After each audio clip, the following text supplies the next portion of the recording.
여전도에도 찬양을 잘하고 남전도에도 찬양을 잘하죠.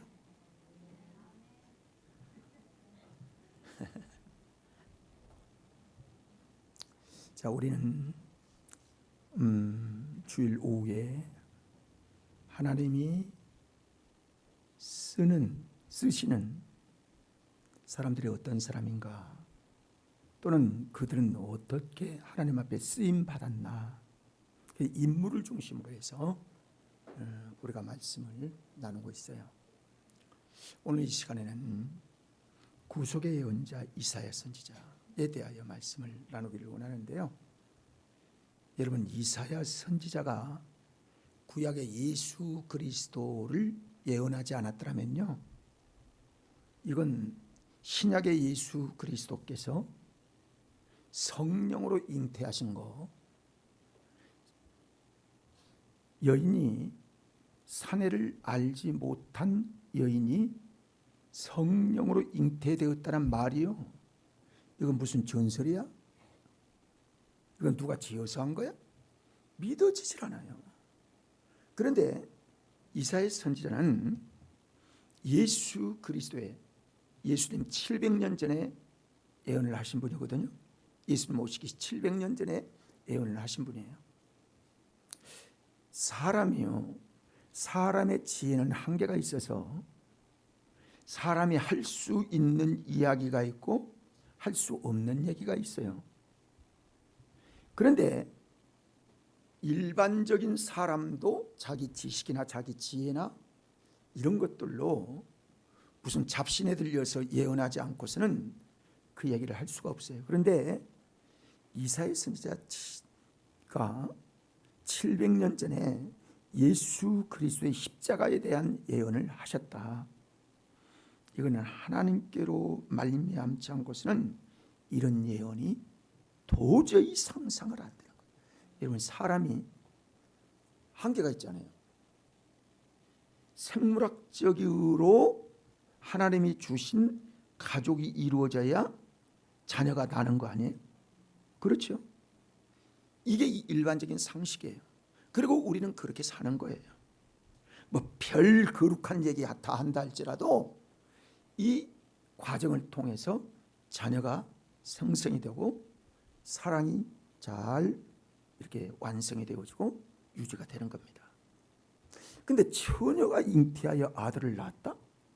여러분, 이거 인간의 상식으로는요, 인간의 상상으로는요, 인간의 어떤 지혜로는 도저히 이야기할 수 없는 거예요. 근데 그 일들이 그렇게 이루어졌고, 그리고 마태복음 기자는 그 일들이 이렇게 이루어졌음을 분명히 기록하고 있는 거예요. 그래서 이사야 선지자는 예수 그리스도의 구속에 대한 예언을 하신 분이에요. 이게 참 굉장히 중요해요. 다 선지자들이 중요하지만, 그러나 예수 그리스도, 즉 인류의 구원의 주인 예수 그리스도에 대하여 정확하게 예언하셨다는 것은요, 대단히 귀한 구속자적 예언자가 바로 이사야 선지자였다는 사실을 알게 됩니다. 이사야 선지자는요, 우리가 역사적으로 볼 때 5왕을 거쳐서 5왕이 지배하는 시대에 그가 예언을 했어요. 그래서 그 횟수를 계산해 보면 약 50년 정도가 되는데, 그러나 역사학자들은 그 전에도 예언을 했고 그 후에도 예언을 한 이런 사실을 증거하면서 약 7, 80년은 예언을 하신 분이다, 이렇게 이야기를 하고 있어요. 이사야서는요, 우시야 왕, 요담 왕, 아스 왕, 히스기야 왕, 이 네 왕이 유다를 통치할 때에 그가 예언했던 그런 선지자입니다. 이 예언의 대부분이요, 예수 그리스도에 대한 구속에 관한, 구속에 대해서 여러분 아시죠? 죄를 지으면 그 죄의 값을 반드시 치러야 되는데, 구약에는 양으로 그 양이 잡아 죽임으로 그 피를 쏟음으로 말미암아 그 본인 죄인이 양의 머리에 안수를 하게 하고 내 죄가 이 양에게 전가되었습니다 라는 안수를 하고 그 양이 잡아져야 내 죄가 그 양에게 전가되어서 그 양이 죽음으로 말미암아 내 죄가 사해지는 거예요. 이게 예수 그리스도의 값을, 죄의 값을 치르고 주신 예수 그리스도의 구속의 역사를 우리 알게 하는 겁니다. 그러니까 죄를 지으면 반드시 죽는 것이, 죄의 싹은 사망이에요. 그럴 때 한 번 지으나 10,000,000번 지으나 똑같이 한 번을 지어도 사망이에요. 우리 인류는 보통 야 선하게 살았으니까 괜찮을 거야, 나는 착하게 사니까 괜찮아. 하나님이 보실 때는 그놈이 그놈이에요. 그러니까 100번을 짓건 1000번을 짓건 한 번을 짓건 죄의 싹은 사망이에요. 이게 사망 가운데 두시고 하나님은 우리를 구원하셔요. 여러분, 우리가 사망 가운데서 구원하신 겁니다. 구원받은 겁니다. 그렇기 때문에 구원이 내가 죄인 되었을 때에 주님이 나를 구원하셨기 때문에 그 은혜가 그렇게 귀한 거예요. 여러분, 사람은 죄 안 지을 수 있어요. 여러분, 구약의 말씀을 다 지킬 수 있어요? 율법을 다 지킬 수가 있나요? 예수님께서 말씀하세요. 너희가 눈으로 여인을 보고 음란한 생각해도 그거 살인한 거야. 음란한 죄를 지은 거야. 이렇게까지 얘기하세요. 여러분, 남자들의 속성으로요, 그런 마음이 한 번도 없었다, 손들어 볼 사람이 과연 있을까요? 없는 거예요. 속으로 남을 미워하기만 해도 그는 이미 살인죄를 지었다라고 예수님이 말씀하라는 거예요. 여러분, 미워하지 않은 사람이 있어요? 어떻게 우리가 율법을 완성할 수 있어요? 그러니까 우리의 모든 죄를 새 말에, 즉 구약이 아니라 구약이 끝난 때에 인류의 모든 죄악을 예수님께 하나님께서 십자가로 담당하게 하심으로 우리를 구속하여, 즉 우리의 값을 치르고, 어떤 값? 죄의 값을 치르고 우리를 구원하신 예수 그리스도의 구원의 구속일 이사야 선지자가 말씀한 거예요. 그래서 위대한 하나님의 은혜의 역사입니다. 여러분, 교회는요, 이 구속의 원리, 또는 요즘 제가 그 프리셉트 강의를 안 하는데, 왜냐하면 좀 이해할 수 있는 부분이 어렵기도 하고 그래서 안 해요. 옛날엔 좀 했는데요. 그건 이제 따로 우리가 성경 공부, 그 성경 대학을 할 때 그 몇 과목을 이렇게 공부를 같이 했는데요. 그 사실을 공부하고 안 하고는요, 천지차입니다. 그러니까요, 구체적으로 하나님의 말씀을 가르침 받은 이 사실에 대해서 쉬운 언어로 쉽게 풀어서 하는 게 설교예요. 그것만 듣는 거예요, 우리 성도들은. 그러니까 구체적으로 바이블 스터디를 해야만, 즉 성경 공부를 해야만 우리가 믿음이 연그러지고 진리를 깨닫게 되고, 그리고 어떤 그 교리에 대한 이해를 바로 해야만 믿음이 흔들리지 않는데, 그런 걸 안 하면요, 저게 무슨 소리예요? 이 원리에 대해서 모르기 때문에 좀 어려움이 있어요. 그래서 학자들은 이사야를 가르쳐서, 이사야 선지자를 가르쳐서 제5 복음의 기자다, 이렇게 얘기합니다. 보통 그렇게 얘기해요. 그게 무슨 얘기냐면, 마태, 마가, 누가, 요한, 이렇게 4복음이 있잖아요. 마태복음부터 요한복음까지. 그 다음에 예수 그리스도에 대한 기록을 하신 분이 바로 이사야 선지자였다, 이렇게 이야기를 합니다. 그러니까 대단히 구원에 대한 정확한 예언을 하신 거죠. 조금 이따 우리가 이제 53장을 좀 보겠는데요. 그래서 이처럼 이사야는 오랫동안 하나님의 말씀을 전한 사람이에요. 그러니까 이 사람이 있을 때, 이 왕이 있을 때, 이 왕이 있을 때, 이 왕이 있을 때 각기 왕마다 어떤 하나님의 주신 그 왕권을 가지고 어떻게 살고 어떻게 통치했고 이스라엘 백성들을 어떻게 다스렸는지가 이사야 선지자는 너무나 잘 아는 거예요. 근데 그 중에 이 네 왕 중에 히스기야 왕만이 하나님을 제대로 섬기며 살았던 거예요. 사랑하는 여러분, 영적 지도자가 있는 거요, 큰 복입니다.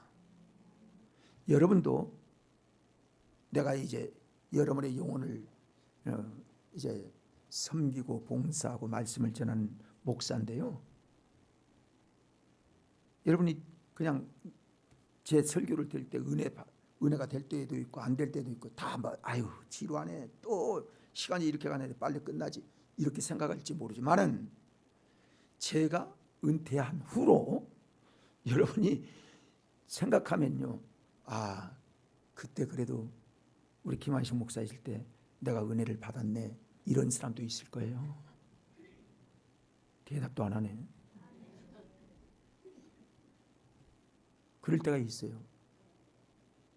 그러더라고요. 저도 신앙생활을 해보면요, 청년 때도 해보고 주일학교도 해보고 이렇게 쭉 해보면요, 몇 년을 했던 그분에게 내가 필요한 하나님의 말씀을 가르침 받을 때 내게 딱 임각되어진 그런 말씀들을 생각하면요, 그 목사님 생각이 나요. 지금도 그 목사님이 다 잘해서가 아니에요. 이 사람이 어떻게 다 잘해요. 그런 사람 여러분 찾아다녀 보세요. 그런 사람이 있나 한번 찾아다녀 보세요. 그런데 그로부터 그가 가지고 있는 메시지, 그의 신앙관이 어떠냐, 이걸 봐야 돼요. 이걸 봐야 돼요. 사람은 다 흠이 있어요.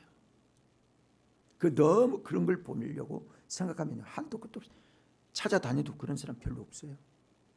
그러니까 그분이 가진 메시지, 하나님이 주신 그 메시지, 그 신앙관, 그 가치관, 이런 것들을 봐야 되는 거예요. 그러면 그렇구나, 그분이 바로 예수 그리스도의 영광을 위해 살았구나, 이거 우리가 본받으려고 해야 돼요. 그게 중요해요. 이사야서는요, 이렇게 오랫동안 뭐 어느 분은 60년에서 80년까지도 얘기하는 분들이 있는데 이런 생활을 했단 말이에요. 그런데 마지막 어떻게 죽었느냐, 므낫세라는 왕이 있어요. 히스기야의 아들이 므낫세예요. 참 아이러니한 일은요, 히스기야는 믿음이 그렇게 좋아요. 근데 그 아들 므낫세는 믿음이 개떡도 없어. 그래서 그 아들 므낫세에게 톱으로 켜 죽임을 당한 사람이 이사야입니다. 참 이게 비참한 거죠. 여러분 히스기야 히브리서 11장 37절을 한번 볼까요? 그가 이제 히브리서 11장은 믿음의 장이잖아요. 자, 믿음을 어떻게 지켜서 어떤 현상이 그때 있었느냐, 같이 읽어볼까요? 돌에 치는 것과 톱으로 켜는 것과 시험과 칼로 죽임을 당하고 양과 염소 가죽을 입고 유리하여 궁핍과 환난과 학대를 받았으니. 여러분 예수 믿으면서 저런 학대 받은 사람이 있어요?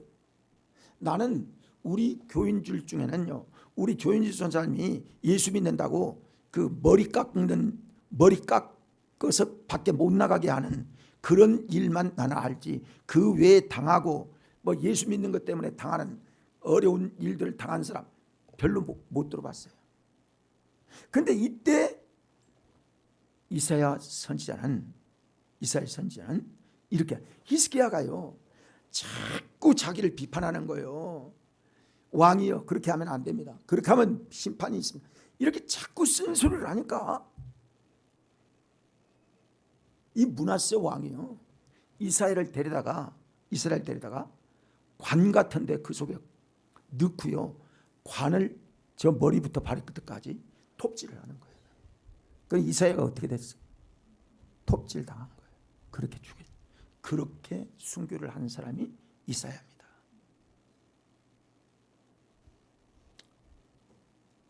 그래서 조각을 내어서 죽인, 그래서 톱으로 켜는 것과 하는 얘기가 거기서 나온 거예요. 여러분, 우리 선조들은요, 믿음 때문에 이런 고난과 역경을 당한, 그러면서 우리에게 하나님의 믿음을 우리에게 주신 거예요. 귀한 줄 알아야 합니다. 또 우리나라도 정말 우리 믿음의 선조들이 옛날에 뭐 무슨 의자가 있었어요, 에어컨이 있었어요, 가만히 깔고 뭐, 여러분 우리도 부채질 해봤지만은 부채 하나 가지고 이렇게 하면서 그 가만히 해서 마이크가 있어, 뭐가 있어. 어? 내가 어릴 때 우리 집에서 교회를 했는데, 교회에 저 읍 같은 데서 전도사를 한 분 파송했는데, 전도사가 지금 생각해도, 아주 어릴 때 생각인데 지금 생각해도 우리 집 골방에서 살았어요. 거기서 살았어요. 얼마나 살았는지 그건 모르는데 키도 조그만하고요. 근데 옛날에 구호물자, 그 미국에서 온 구호물자 오바 있잖아요. 까만 오바 있잖아요. 긴 거, 그거 입고 그 있었던 것 같아요. 또 어떻게 우리가 세운 교회가 없어지고 다른 큰 교회로 합병이 됐는데요. 여러분, 그렇게 살았던 우리 민족의 믿음, 그러면서 기도하고 입을 쓰고 기도하고 그 추운 날 새벽 기도하고 이런 걸 생각하면요, 우리 믿음, 어떻게 믿음을 지켜야 되는가, 여러분 이해가 되십니까? 그렇게 믿음 지키지 않으면요, 우리 다음 세대가 믿음을 지킬 수가 없습니다. 저도 그렇게 해서 기도받고 목사가 됐던 것 같아요. 어머니의 기도, 할머니의 기도. 그냥 되는 것 같지요? 아닙니다. 그래서 우리 믿음의 선조들을 귀하게 볼 줄 알아야지. 지금 있는, 하나님이 한번 전쟁을 뭐 그럴 리가 없지만은 이렇게 해서 우리 옛날처럼 그려봐요. 이 나라가 나만 합니까, 여러분? 우리 그냥 지금처럼 살 것 같습니까? 안 그럴 것 같지요? 절대로 그런 일이 없을 것 같지요? 우리가 소망은 그렇게 같습니다. 우리가 기도는 그렇게 몰라요. 그러나 누가 이북은 그렇게 될 줄 알았어? 그러니까 뭐 다른 얘기를 조금 흘렸지만은 우리 믿음의 열조들, 믿음의 선진들이 어떻게 믿음을 오고 있는가를 우리가 봐야 하는 거예요. 그래야 우리 정체성을 알고 그 다음에 믿음을 어떻게 가져야 이 믿음의 열매들이 맺혀지는가를 알 수 있다는 거예요. 이해가 되죠? 아멘 합시다. 그래야 되는 거예요. 믿음 잘 지켜야 합니다. 우리가 믿음을 지키지 않으면요, 우리 후손이 지금 이사야 선지처럼 우리가 뭐 믿음의 인물을 무슨 가치가 있겠습니까? 그러면 내가 믿음을 지켜야 하는 무슨 그 의미가 있겠습니까, 여러분? 이사야 선지자는요, 아주 경랑의 시기, 다시 말하면 아주 어려운 시기, 위기의 시기에 예언을 했던 그런 사람이었습니다. 5 왕을 거치면서 그 중에서도 그 어려운 상황, 여러분 히스기야만 빼고 다 예수를 하나님을 믿지도 않고 그런 사람들이었기 때문에 핍박은 자연적으로 뒤따르게 되는 거예요. 그러면 얼마나 두렵겠습니까? 누구를 지목하여 죽이려고 하겠습니까? 이사야 선지자를 죽이려고 하는 거예요. 왜? 자기 욕하니까. 이사야 선지자가 주로 서민을 가리키려고 하는 게 아니라 왕들, 관리들, 우두머리들, 이런 사람들, 대표자들, 종교적 대표자들 또는 정치적 대표자들, 이런 사람에게 주로 쓴수를 하는 거예요. 그러니까 그 권력 가진 사람들이 죽이고 싶은 거지요. 예수님이 죽인 것처럼. 그럼에도 불구하고 단 한 왕과도 타협을 하지 않고, 종교적인 타협을 하지 아니하고 굳건한 믿음으로 하나님만 섬겼어요. 자, 함께 따라합시다. 하나님만 섬기자. 이게 믿음입니다, 여러분.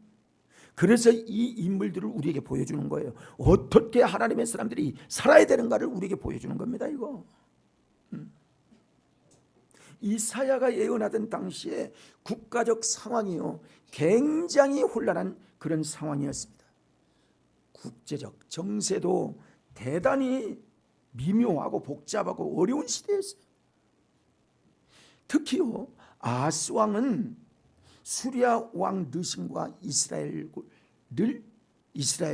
왕과 베개가 예루살렘을 공격하는 그런 때였고, 뿐만이 아니라 유다 왕 아하스는 아스루 왕 드글랏 빌레셋을 찾아가 도움을 요청, 하나님을 도움을 요청을 해야 되는데 다른 왕을 찾아다니면서 도움을 요청한 시기였다고요. 그러니 그 선지자의 마음이 어떻겠습니까? 후에는 아하스 뒤를 이은 히스기야는 아스루 왕을 배척하고 배반하고 이사야의 조언을 받는 거예요. 그래서 귀하다는 거예요, 여러분. 히스기야 왕이 외교적으로 또는 다른 왕과 어떤 교제하고 외교를 갖고 MOU를 체결하고 동맹을 맺고 이런 게 아니라 그 전에 사람들은 다 그렇게 상황으로 하고 눈치 보고 정치적 계산하고 이렇게 도우면 될까, 이렇게 도우면 될까, 어떻게 하면 나라가 잘 이루어지까, 이 생각만 했지. 히스기야 왕처럼, 즉 이사야 선지자의 말만 듣고 이렇게 정치하는 왕이 없었다는 사실이에요. 그래서 예루살렘을 아수르가 물리치려고 했고, 그리고 바벨론이 물리치려고 했을 때 하나님께서 히스기야 왕은 때에 그 예루살렘이 지켜진 겁니다. 그리고 다 물러치게 됐고, 여러분이 기억한 대로 바벨론인 왔을 때 18만 5천 명이 송장으로 하루아침에 변하는, 하루 저녁에 변하는 그런 대역사를 이루게 된 때도 바로 히스기야 왕 때였어요.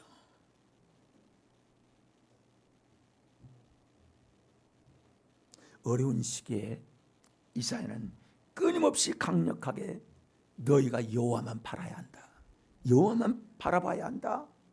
여러분, 우리도 이 세상에 아무리 어렵고 정치적으로 어렵고 사회가 혼란하고 안정이 안 돼도 그런다 할지라도 우리가 하나님만 바라봐야 합니다. 그러면 길이 거기 있는 거예요. 거기에 길이 있지. 어떤 길, 미국과 손잡으면 어떨까, 러시아와 손잡으면 어떨까, 아니면은 뭐 중국과 손잡으면 어떨까, 이 계산 저 계산, 학자들의 이론을 듣고 보면요, 이렇게 하고 뭐 미국을 붙잡으라, 아니면 뭐 중국을 붙잡으라, 양쪽에 우리는 틈바구니에서 지금 샌드위치 되는 나라이기 때문에. 근데 우리가요 정말 하나님만 바라봐. 우리 정치인들은 그런 사람이 아직 없어요. 이승만 대통령이나 하나님을 경험하고 하나님 옥중에서 하나님을 만난 이런 역사지, 그 외의 사람들은 누가 예수 믿는 사람이 얼마나 있어요? 거의 없어요. 이명박 대통령, 김영삼 대통령 장로였으니까 그런 게 나는 별로 못 느꼈어요. 서울시장에 있었던 우리 장로님, 이명박 장로님, 서울을 하나님께 바치겠다 그러다가 도가리를 얻어먹었지. 근데 실제로요, 어떤 일을 하고자 해도 기독교인들이 많이 지원을 못하고 야당의 문매를 받으니까 어떤 일을 못하는 거예요. 하기는 하지. 그런데 그렇게 강하게 못하는 거예요. 왜? 여론이 있으니까. 민주주의는 여론 정치니까. 어떻게 하면 표 때문에 왔다 갔다 해야 되니까. 참 그런 거예요. 근데 죽음을 각오하고 이사야는 하나님만 바라보게 했다는 거예요. 그래서 히스기야는 그렇게 했어요. 이사야 선지자가 그렇게 얘기하니까 그렇게 살았어요. 그랬더니 하나님께서 때를 따라 그런 역사를 하셨다는 거예요. 참 귀한 사람들이 있습니다. 다 세상은 똑같을 것 같죠? 다 그냥 그렇게 사는 것 같죠? 그러나 그렇지 않습니다. 믿음으로 사는 사람들이 반드시 있다는 사실을 알아야 합니다. 자, 함께 따라할까요? 믿음으로 살자. 여기에 길이 있는 거예요. 여기에 하나님의 보장이 있고 여기에 하나님의 역사가 있는 거예요. 여러분, 예수 믿는 사람이 그거 배우는 게 교회입니다. 이것도 좋고 저것도 좋고 이거 뭐 물론 필요한 것들이 많지요. 그러나 진리에 벗어나면 우리는 가치가 떨어지게 되는 것입니다. 이사야는요, 소명을 받을 때 1장 우리가 안 읽었는데요, 1장을 쭉 읽어보면 하나님께서 2장을 쭉 읽어보면 몇 장이야? 6장을 읽어보면 1절부터 13절 안 읽어봤는데 그 6장 1절을 보면 우시아 왕이 죽던 때에 내가 본즉 주께서 높이 들린 보좌에 앉으셨는데 그의 옷자락은 성전에 가득하였다. 성전 중심의 삶을 그가 살았다는 거예요. 우리로 보면 교회 중심의 삶을 살았다는 거예요. 거기에서 하나님을 뵙고 거기에서 소명을 받게 되었고 그 소명대로 살았던 귀한 분임을 말씀해 주고 있습니다. 그때 이제 하나님의 소명을 받은 6장 8절 한번 읽어볼까요? 같이 읽어봅니다. 내가 또 주의 목소리를 들으니 주께서 이르시되 내가 누구를 보내며 누가 우리를 위하여 갈고 하시니 그때 내가 이르되 내가 여기 있나이다 나를 보내소서 하였더니 신학교에 나온 사람이 수십만일 겁니다. 그러나 주를 위해서 진짜 갈 만한 사람이 얼마나 있을까? 옛날에는요, 신학교 가면 목회하려고 갔는데요, 지금은 신학교를 다른 데 못 가니까 가는 사람도 많고요. 좋은 자리 나오면 한번 가면 거기서 편안하게 목회할까 이런 생각을 하는 경우도 있고.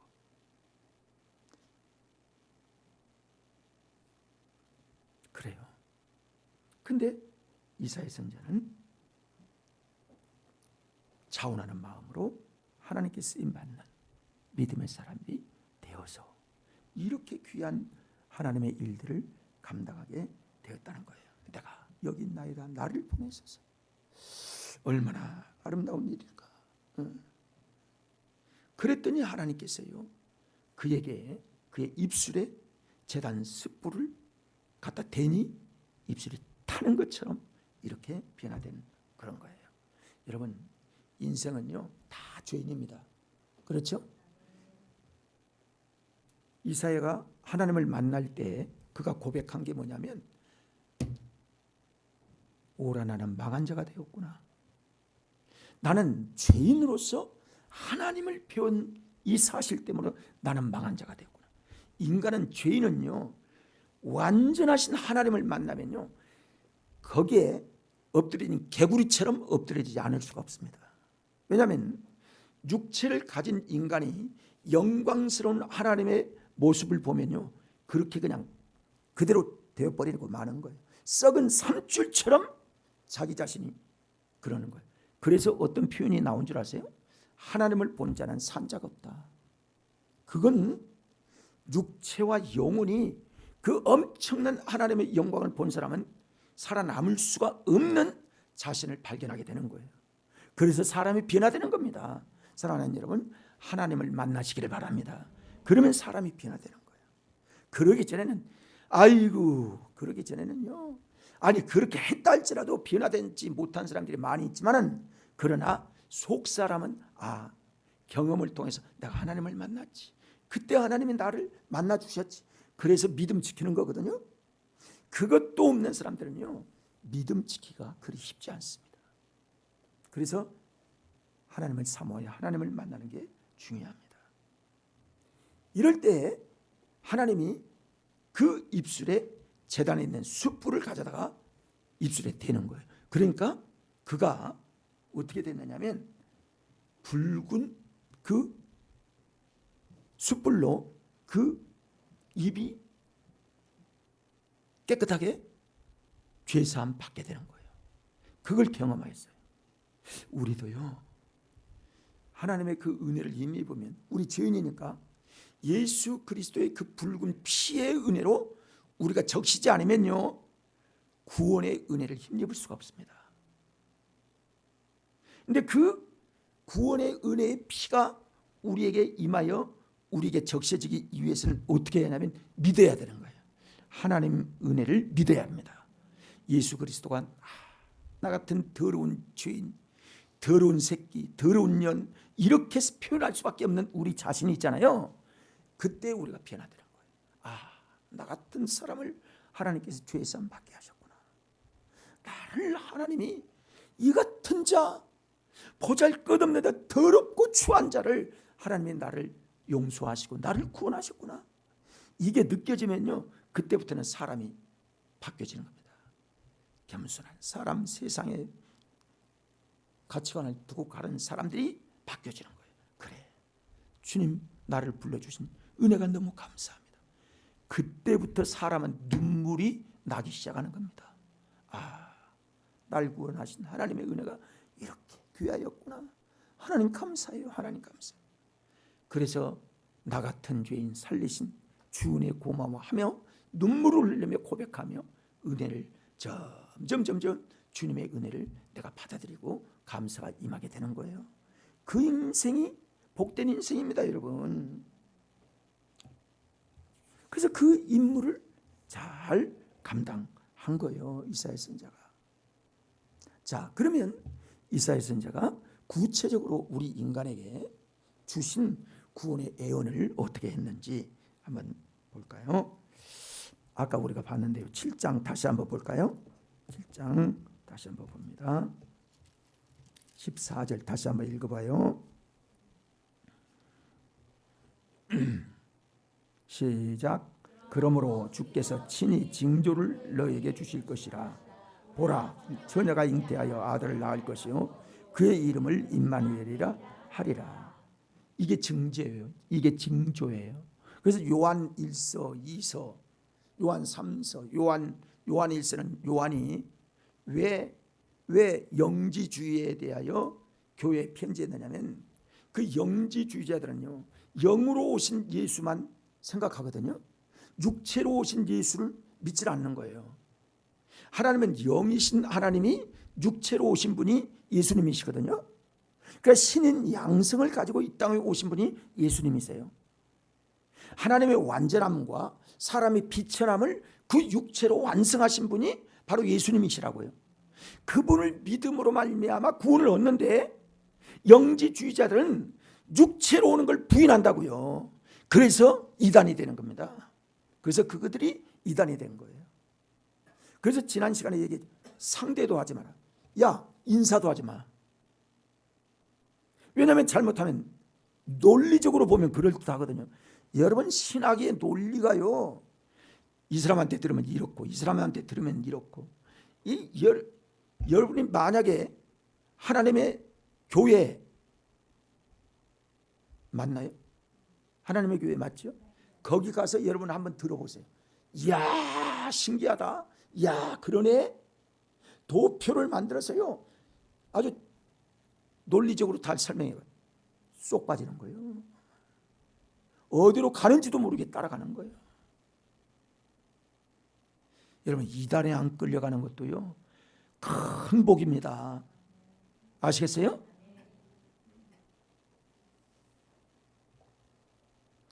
그 다음에요, 그리스도의 순환에 대해서 탄생에 대해서 얘기만 한 것이 아니라 1절부터 53장 한번 가봐요. 53장 한번 가봅니다. 조금 여러분이 좀 가봅시다. 시계가 저게 나오질 않았어요. 지금 몇 시인지 어떻게 가는지 알 수가 없어. 저거 나오다 안 나왔다 그래가지고 몇 분이에요?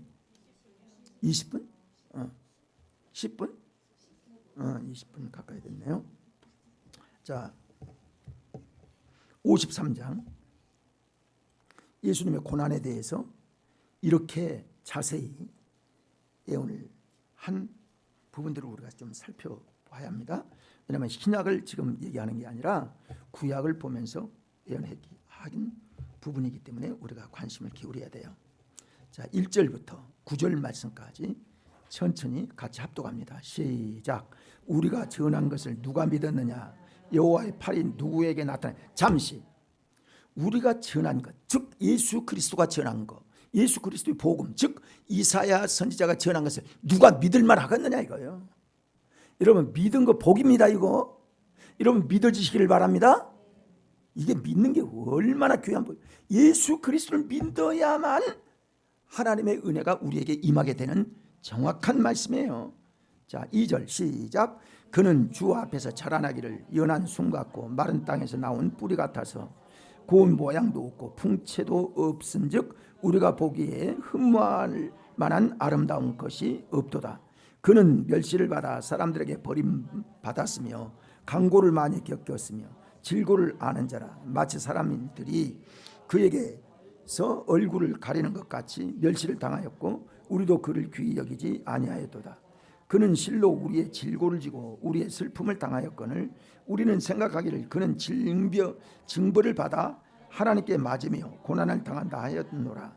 그가 찔림은 우리의 허물 때문이요 그가 상함은 우리의 죄악 때문이라. 그가 징계를 받음으로 우리의 평화를 누리고 그가 채찍에 맞음으로 우리는 나음을 받았도다.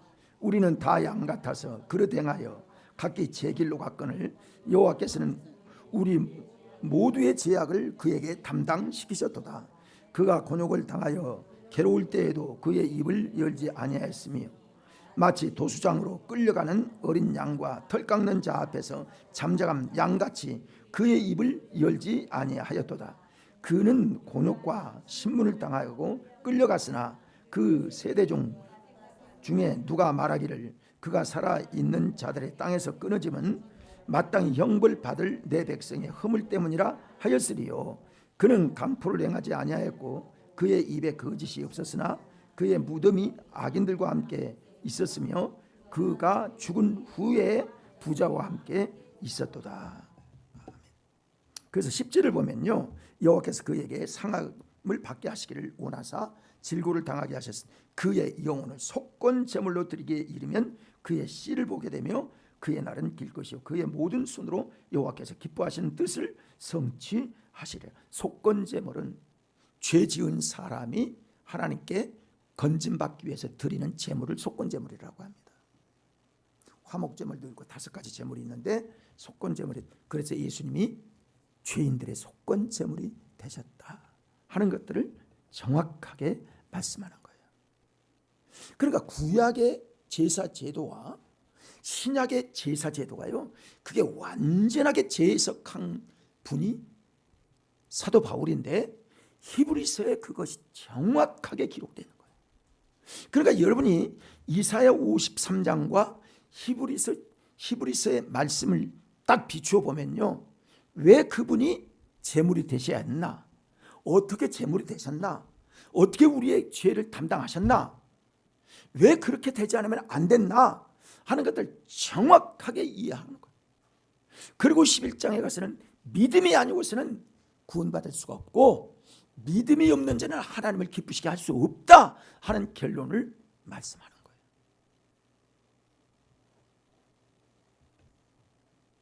순한 사람들은 그렇게 생각했다는 거예요.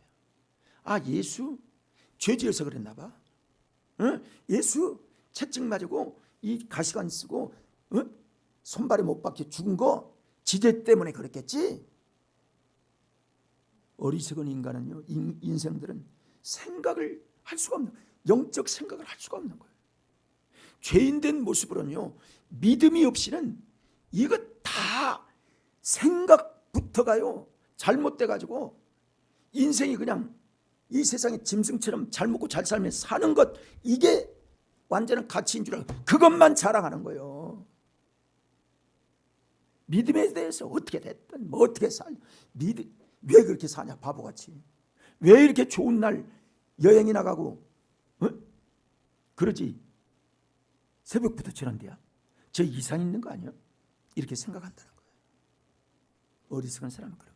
사랑하는 여러분, 믿음 끝까지 잘 지키십시다. 그래야 합니다. 그래야 되는 거예요. 이렇게 했다는 거예요. 그리고요, 인생의 죄를 그렇게 지적을 하는 거예요. 다시 1장으로 한번 가봐요. 1장. 이사야 1장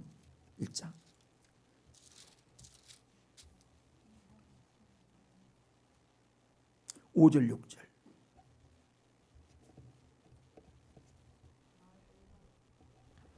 죄에 대한 지적 한번 봅니다. 1장 5절 6절 시작. 너희가 어찌하여 매를 더 마르려고 폐역을 거듭하느냐. 온 머리는 병들었고 온 마음은 피곤하였으며 발바닥에서부터 머리까지 성한 곳이 없이 상한 것과 터진 것과 새로 맞은 흔적뿐이거늘 그것을 짜며 싸매며 기름으로 부드럽게 함을 받지 못하였도다. 하나님이 보실 때는 인간이요, 자기들은 제멋대로 살고 멋내고 살고 뭐 이렇게 하는데, 하나님이 보실 때는요, 머리부터 발끝까지요 터진 자국이 가득하고 상처가 가득하고 새로 맞은 흔적이 있고, 그럼에도 불구하고 기름을 발라서 깨끗하게 할 수 있는 그 지각도 없다는 거예요. 근데 그때 하나님이 우리를 부르신 거예요. 하나님의 은혜가 이렇게 큰 겁니다. 상상할 수 없는 하나님의 은혜가 그렇게 큰 거예요. 그러니까 믿는 방법 외에는 없는 거예요. 다른 어떤 것들로 과거로도 설명할 수도 없고, 또는 인간의 상식으로도 설명할 수가 없고, 하나님의 사랑을 어떻게 설명할 수가 있어요? 보았어요? 예수님 그때 우리가 살기나 했어요? 이스라엘 가보지도 못한 사람들이 태반이잖아요. 가보면 또 뭐 하는 거예요? 그거 가서 어떻게 했다는 거예요? 인간은 그 이상을 생각할 수 없어요. 그런데 모든 것들을 이루실 하나님을 믿음으로 알아지는 겁니다. 자, 따라합시다. 믿음으로 알아진다. 그래서 믿는 거예요. 믿는 방법 외에는 하나님을 알아갈 수 있는 방법이 없는 거예요. 그래서 죄에 대한 지적을 합니다. 그리고 죄에 대한 해결책을 하나님이 우리에게 말씀하십니다. 1장 18절. 자, 시작. 여호와께서 말씀하시되 오라 우리가 서로 변론하자. 너희의 죄가 주홍 같을지라도 눈과 같이 희어질 것이요 진홍같이 붉을지라도 양털같이 희게 되리라. 아멘. 하나님께서 이 은혜를 주시겠다는 거예요. 이 은혜를 주시겠다. 이 해결의 방법이 거기 있어요. 응? 이건 뭐예요? 너희 죄가 주홍같이 눈과 같이 희어질 수 있는 방법이 있다는 거예요. 응? 진홍같이 붉을지라도 양털같이 휘게 될 수 있는 방법이 있다는 거예요. 어떤 방법이요? 내가 내 독생자인 예수 그리스도를 이 땅에 보낼 테니 내가 보낸 나의 독생자 예수 그리스도를 믿음으로 말미암아 너희가 나의 그의 사닥다리가 되어서 그 사망의 다리를 건너 생복의 땅, 즉 하늘나라의 처소 하나님의 예비하신 구원의 때까지 너희가 믿음의 다리를 건너라. 그러면 내가 너희를 인정해 줄게. 여러분, 사람은 하도 죄를 많이 지었어요. 하나님이 그냥 인정해 주지 않으면요 어떻게 갚아요? 갚을 수 있는 길이 있어요? 죄값은 사망인데 1억 주면 여러분 죄값이 없어질 것 같아요? 1000억을 줘도 없어지질 않아요. 돈 있는 사람들은요 1000억 가서 내가 1000억 낼 테니까 천국 보내주시오 하면 낼 사람이 수두룩하게 많을걸. 그렇다고 해결이 되는 거예요? 회개하고 믿고 하나님 앞에 나올 때만 하나님께서 우리에게 주신 이 진홍 같은 죄, 그리고 하나님께서 우리에게 말씀하신 정말 주홍 같은 죄가 깨끗하게 해결될 것을 하나님 말씀하시죠. 너무 쉬우니까요 못 믿는 거예요. 공짜로 주니까, 공짜로 받는 것을 은혜라고 하거든요. 근데 은혜를 공짜로 주니까 저게 가치가 없는 것처럼 생각하는 거예요. 그런데 예수님께서 나의 모든 죄를 담당하실 만큼 그런 위대한 가치를 나에게 주셨다고 생각해봐요. 자다가도 깜짝 놀라 일어나서 할렐루야 하고 하나님께 무릎 꿇고 기도하며 손들고, 하나님, 나를 불러주신 하나님의 은혜가 어찌 그렇게 감사한지요, 이렇게 고백하는 겁니다. 이렇게 되는 거예요. 진짜 그렇게 되는 거예요. 그러면서 하나님 말씀하시나 이사야 40장 31절 같이 띄워보세요.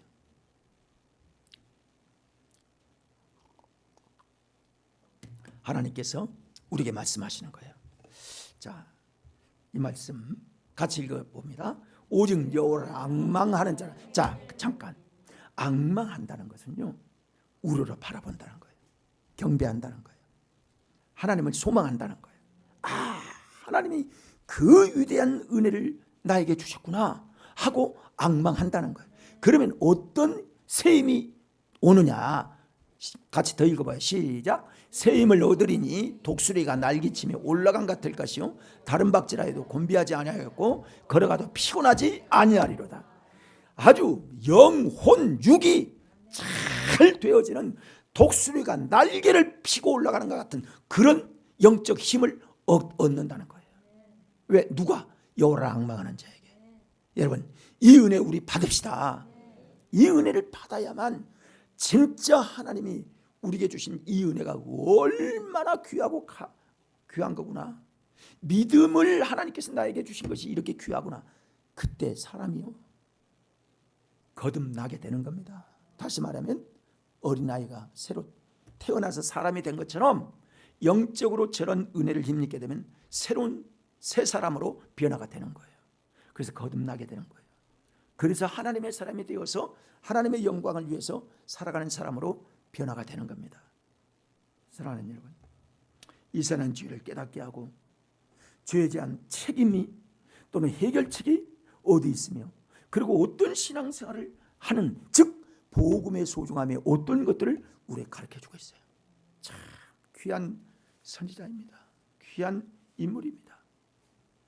여러분, 우리도 하나님의 은혜를 이렇게 선지자를 통하여 우리에게 주신 이 귀한 생명의 말씀을 그대로 믿고 그대로 따라서 하나님과 함께 동행함으로 우리 일생뿐만이 아니라 영원한 하나님의 유업을 다 받을 수 있는 복되고 복되고 복된 여러분과 제가 되기를 간절히 소망합니다. 기도하십시다.